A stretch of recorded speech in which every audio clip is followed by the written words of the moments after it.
Bon matin à tous les gens, un Français le PFL pour vous servir. Donc ce matin, ce midi, je fais une petite FAQ rapide parce que j'avais posté une story sur Instagram il y a quelques jours avec comment j'avais intitulé Moment démocratie ou un truc comme ça pour vous demander des idées de vidéos. Donc j'avais absolument pas vu vos réponses et je pensais que personne n'avait répondu, donc je m'étais un peu vexé. Mais c'est juste que j'avais pas reçu les notifications et quand je suis allé voir dans mes archives aujourd'hui, j'ai retrouvé toutes les réponses et il y en a eu pas mal, donc merci quand même de pas m'avoir oublié. Donc voilà, je vais en répondre, je vais répondre à quelques questions aujourd'hui en vidéo. Je vais essayer de voilà, faire ça relativement court. Donc, tout d'abord, une vidéo où tu parles en détail de la section maths. Alors, ça va être le cas avec d'autres questions aussi qui ressemblaient, il me semble. Je ne connais pas encore assez bien ni le PFL, mais encore moins le PFL, mais même la section maths. Donc, pour vraiment pouvoir vous en parler, donc que ce soit au niveau vraiment des débouchés précis, donc au niveau de tous les parcours qu'on peut faire avec un bachelor maths, donc ce que je fais moi après, donc au niveau des masters que ça ouvre à l'EPFL dans d'autres écoles, vraiment ce vers quoi ça dirige, je m'y connais pas encore vraiment assez pour pouvoir en faire une vidéo complète et bien construite, je pense. Donc pour l'instant, je vais plutôt me renseigner et voilà, apprendre de mes études. Et ensuite, je partagerai mon savoir. Des prises et des examens. Eh bien, j'en ai eu un pour l'instant, algèbre, hier. Ça s'est pas trop mal passé, donc je vous ai pas trop raconté. Ça s'est pas mal passé. C'était pas dur, mais c'était pas simple non plus. Voilà. Mais en vrai, je suis assez content. J'ai réussi à faire pas mal de choses et je pense que je peux. J'ai sauvé la meuble et je peux avoir un 4. Je l'espère. Voilà. Donc ça, c'est le débrief pour l'instant. Les petits trucs qu'on peut faire pour s'amuser, changer d'air à Lausanne. Alors, je suis quelqu'un qui, pendant à peu près toute l'année, bon, pendant le confinement, j'ai pas trop le choix, mais même avant, je suis pas énormément sorti. Voilà, donc quand je sortais, j'allais souvent faire des apéros. Donc, quand il y avait des apéros organisés à l'EPFL par les sections de coaching. Ou alors, j'allais au lac, voilà, donc avec des potes, boire une bière. Alors, de ça, j'ai pas fait grand chose. Mais du coup, ce que je peux vous recommander, moi, de mon point de vue, pour changer d'air, eh bien, se promener. Donc voilà, déjà à côté de l'EPFL, on est très proche du lac et on peut aller à pied jusqu'au lac. Il y a beaucoup de promenades, on peut marcher jusqu'au centre de Lausanne, comme ça, c'est très sympa. La vue est très belle, il y a des spots vraiment magnifiques. Voilà, on peut se baigner, donc il y a plusieurs petites plages où on peut se baigner, il n'y a pas de souci. On peut également sortir au bar de l'école, à Satellite. Donc vous allez apprendre à connaître très rapidement une fois que vous aurez intégré l'école. Donc vous pouvez aussi faire du sport au centre sportif de l'EPFL et du Nil qui est à peu près entre les deux. Donc qui est vraiment pas très loin de l'EPFL, hein, c'est à côté même. Où il y a franchement 1 milliard d'activités sportives proposées. Il y a, on l'appelle le plus beau centre sportif du monde parce qu'il est vraiment avec, entre nous, avec pleine vue sur le lac Léman, sur les montagnes derrière. C'est vraiment un cadre idéal pour faire du sport et se détendre. Dans la ville de Lausanne, après, que je connais pas encore très bien, il y a quand même quelques musées qui sont intéressants à visiter, je crois. Je pourrais pas vous donner de nom encore une fois, mais bon, ça vous pourrez chercher par vous-même. Donc il y a quand même des choses à faire. Voilà. Donc il y a quand même des choses à faire pour pouvoir oublier un peu ses études, ses séries, etc. Et analyser un. Comment s'organiser dans les révisions pour les examens? Eh bien, j'ai envie de dire, ça dépend énormément de toi, de 1, mais ça dépend énormément des matières que tu as. Et ça dépend énormément de la section dans laquelle tu es. Donc, notamment en première année, je vais parler. Parce que il y a des sections où, du coup, pour une même matière, mettons, je sais pas, analyse ou algèbre linéaire, il y a plus ou moins de parties calculatoires, disons. Donc, dans analyse 1, dans toutes les autres sections en dehors de maths et de physique, il n'y avait quasiment aucune partie ouverte. Donc vraiment, on donne un exercice et tu dois démontrer un résultat, une proposition ou un truc. C'est vraiment du calcul. Une calcul d'une dérivée, une calcul d'une intégrale, une calcul d'une limite, une calcul d'une série, un truc comme ça. Bon, c'est des trucs relativement galères, mais voilà. Donc, quand on est dans une section où voilà, on a besoin vraiment de calculatoire, ce qu'il faut, c'est vraiment prendre un livre. Donc, trouver un maximum d'exercices comme ça, de calcul et les faire. Les faire. Donc il n'y a pas d'autre choix. Donc ça suppose un peu au préalable quand même de connaître son cours, mais voilà, c'est surtout l'entraînement sur ce type d'exemple qui du coup te donne une bonne préparation.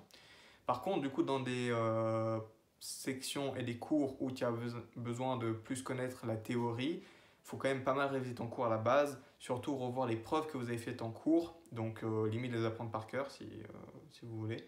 Mais voilà, ça c'est quand même très important de bien apprendre les preuves, bien apprendre la logique derrière chaque preuve, parce que c'est ça qui va te permettre par la suite, lorsque tu auras toi-même à faire des preuves pour des exos de type ouvert, de voilà, retrouver des mécanismes que tu as déjà utilisés. Donc j'ai envie de dire vraiment ça dépend des matières. Moi par exemple, c'est ce semestre-là, du coup pour l'analyse, j'ai fait un peu de trucs calculatoires quand même en reprenant la plupart des séries, surtout celles où je m'étais un peu foiré, celles où vraiment j'avais réussi sans problème, je ne les ai pas reprises. Mais du coup j'ai refait des quelques exos, calculateurs, comme ça. Puis ensuite vraiment j'ai révisé mon cours. Donc beaucoup, j'ai relu en entier, je pense au moins 2 fois, là je dois être à la troisième. Donc bien tous les détails sur chaque théorème, chaque hypothèse, à chaque hypothèse, qu'est-ce qu'on fait comme hypothèse et pourquoi on l'a fait, c'est ça le plus important. Puis ensuite revoir les preuves, parce que nous en plus on a même des preuves à apprendre par cœur, et à savoir citer pour l'examen. Donc c'est surtout ça en fait que j'ai bossé ce semestre en analyse. Voilà, ça c'était pour un petit exemple. Ensuite, conseils au niveau des résidences et comment ça se déroule de vivre en colocation. Exemple, cuisine, rangée, etc. Eh bien, moi, dans ma coloc, donc je suis dans une coloc à Trium, pour ceux qui ne le savent pas, à Trium, résidence de l'EPFL, qui est juste à côté de... Non, résidence de la FML, qui est juste à côté de l'EPFL. Nous sommes dans une colocation de 8, donc chacun a sa chambre privée, sa salle de bain privée, et on partage juste une cuisine et un grand espace commun, donc d'environ 100 mètres carrés. 100 mètres carrés, ça peut paraître extrêmement grand, et ça, ouais, c'est grand quand même, donc ça veut dire qu'il faut quand même faire le ménage dans ces 100 mètres carrés, donc passer la spie et faire un peu la poussière. Donc on n'a pas vraiment une organisation très précise, on n'a pas genre une répartition, voilà, donc cette semaine c'est toi qui fais ça, cette semaine c'est toi qui fais ça.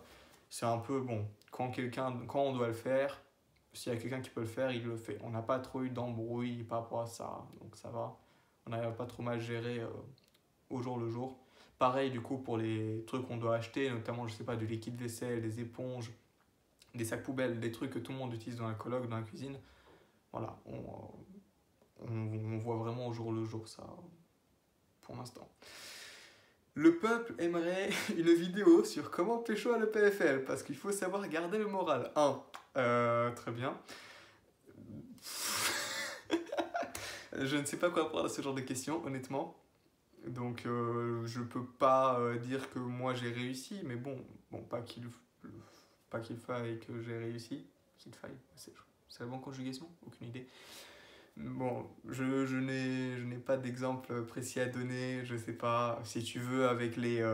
Comment vous avez fait ça? Ils avaient fait genre un système de messages, je crois, à Noël, où tu pouvais du coup envoyer un petit mot à ton crush, ça s'appelle le PFL Crush, je crois, où tu peux envoyer un petit mot anonyme, donc attaché à une candy cane, le mot me vient pas en français, une candy cane à ton crush, voilà, de n'importe quelle section, pour qu'elle reçoive ton amour.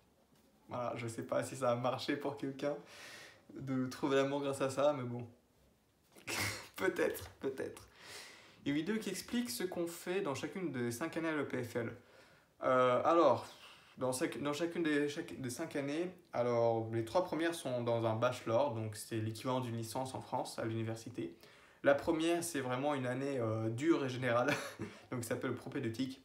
Donc on a vraiment des matières, beaucoup de maths surtout et de la physique, qui sont communes à tout le PFL, parce que c'est vraiment la base de tout cycle de scientifique ou d'ingénieur qu'on a besoin de bien maîtriser. C'est vraiment l'année qui est la plus dure et éprouvante, parce qu'en plus on vient du lycée, on n'a pas vraiment les bons réflexes de travail, etc.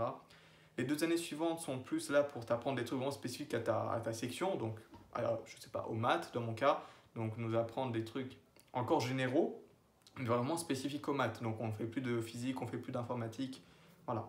Le master, pour le coup, c'est vraiment là où tu vas te spécialiser. Donc, où tu vas vraiment choisir tes cours en fonction de vraiment le domaine dans lequel tu penses que tu vas travailler plus tard. Donc, que ce soit en tant que chercheur, en tant que, je sais pas, employé dans une entreprise, peu importe.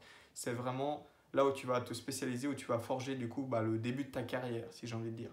Et également le master, du coup, la première année, c'est des cours vraiment, et la deuxième année, c'est beaucoup plus des projets de master et ou des stages en entreprise ou des stages avec, je sais pas, pour faire de la recherche, des trucs comme ça.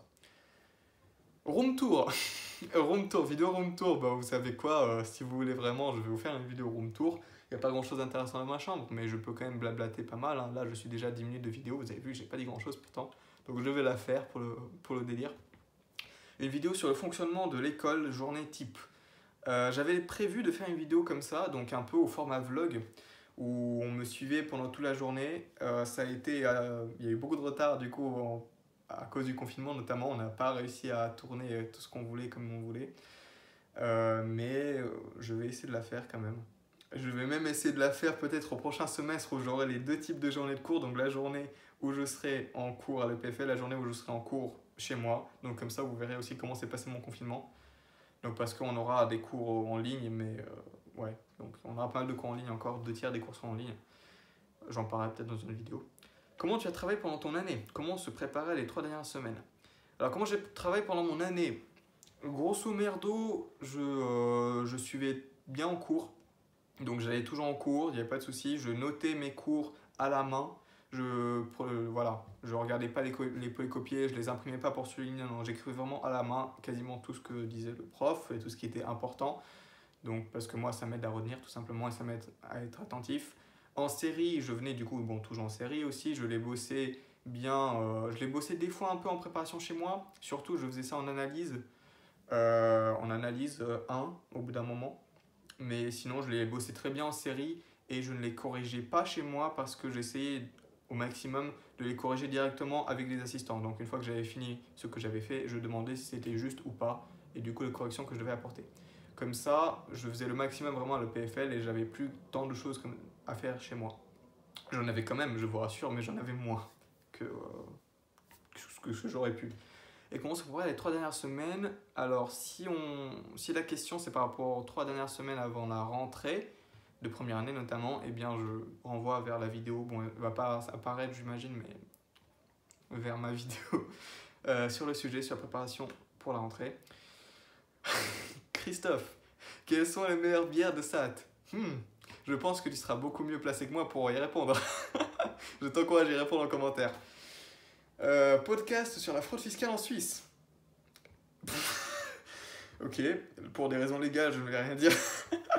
Donc, je fraude rien du tout. J'ai même pas de compte en Suisse officiellement, donc je n'ai absolument rien à dire sur le sujet, vraiment. Je ne paye pas d'impôts en Suisse, je n'ai rien à faire avec le fisc suisse d'aucune manière que ce soit. Donc voilà, rien à redire. 1 heure de roast de la FMEL. Oups.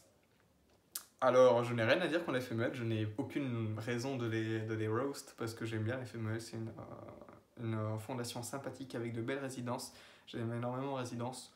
Voilà, donc je n'ai absolument rien à dire. Il y a des désavantages, bien sûr, mais franchement, je me sens vraiment chanceux d'habiter à 5 minutes de mon amphi. Ce qui est. Ouais, je pense que c'est une chance quand même incroyable. Je la paye cette chance, on va pas se mentir. Je paye un loyer quand même plus grand que beaucoup d'autres gens qui ont voilà, quelque chose d'équivalent, mais dans d'autres résidences. Mais bon, moi, j'aime bien, je trouve que ça vaut le coup. Conseil sur ce qu'on doit savoir en français avant d'aller en Suisse, genre banque, forfait, course. Ah, ok. Alors, ce qu'on doit savoir, première chose, et j'ai envie de dire la seule peut-être, c'est cher. La Suisse est extrêmement chère, donc c'est, voilà, j'ai rien d'autre à rajouter, donc c'est beaucoup plus cher qu'à peu près toute la France. Bon, comparé à Paris, c'est vrai que ça va pas changer énormément, mais quand même, il faut être prêt à payer beaucoup plus cher, donc pour même des produits d'alimentation de base. Hein. Donc moi, personnellement, la chose qui m'a le plus frappé, c'est le prix de la viande. Donc la viande rouge, donc, même la viande de poulet, même la viande rouge de bœuf par exemple, les prix commencent à 30 francs le kilo. Voilà, pour une pièce de viande classique. Donc voilà. C'est quand même beaucoup, je trouve. Donc normalement, à ce prix-là en France, tu as quand même dans beaucoup de supermarchés, tu peux trouver quelque chose de bien. Voilà, limite, si tu te débrouilles bien, tu peux trouver une pièce label rouge, quelque chose d'intéressant. Là, c'est vraiment genre le bas prix, si on veut. Donc, j'en ai pas pris du tout. Donc, je peux pas vous dire si ça vaut le coup, les 30 francs. Et voilà, ça coûte très cher. Niveau banque, encore une fois, je n'ai pas le compte en banque en Suisse. Moi, j'ai trouvé une autre solution. Et peut-être que je parlerai de ça dans une autre vidéo parce que c'est vraiment un sujet intéressant et j'aurai plus de choses à dire sur comment vraiment s'organiser financièrement, j'ai envie de dire, donc pour un français. Ouais, je vais laisser ça pour une autre vidéo, ça va être plus intéressant. Ensuite, comment je révise vidéo? Comme je l'ai dit avant, ça dépend vraiment de toi, mais aussi de tes matières, donc de ce que tu as à faire. Comment tenir jusqu'au 21 août? Ah, Ah, mes auditeurs SIE qui ont des examens aussi jusqu'au 21 août. Eh bien, courage à vous. Courage aux SIE que je connais. Moi, j'ai fini les examens le 20 août. Voilà, j'ai un jour de moins, je suis content. Comment tenir? Eh ben, comme on peut. J'ai pas d'autre chose à dire, donc on fait comme on peut. Moi, déjà, j'essaie de rester à peu près sain mentalement et de me dire qu'au moins je kiffe ce que je fais, donc c'est un grand avantage. Et bon, même si c'est dur, faut continuer, se dire que c'est pour son bien, pour son futur. Et qu'en plus de ça, donc vous êtes au deuxième semestre déjà, vous n'avez pas fait la manne, donc estimez-vous encore plus chanceux, hein. Ensuite, une vidéo où tu parles de la section maths. Bon, ça j'ai déjà répondu. Et c'est tout, voilà. Donc ce furent toutes les questions que vous m'avez proposées. Donc j'espère que c'était pas trop long quand même, mais ça fait 5 minutes de vidéo. Voilà, donc je vais arrêter là. Merci à tous d'avoir regardé. Veuillez me suivre si ça vous dit sur Instagram, @infranceilepfl. Abonnez-vous aussi sur YouTube. Lâchez un commentaire si vous avez d'autres questions. Mettez un pouce bleu parce que c'est cool les pouces bleus. Ouais, je deviens cliché un peu. Bref, voilà, je vous dis bonne soirée à tous et puis à la prochaine. Ciao.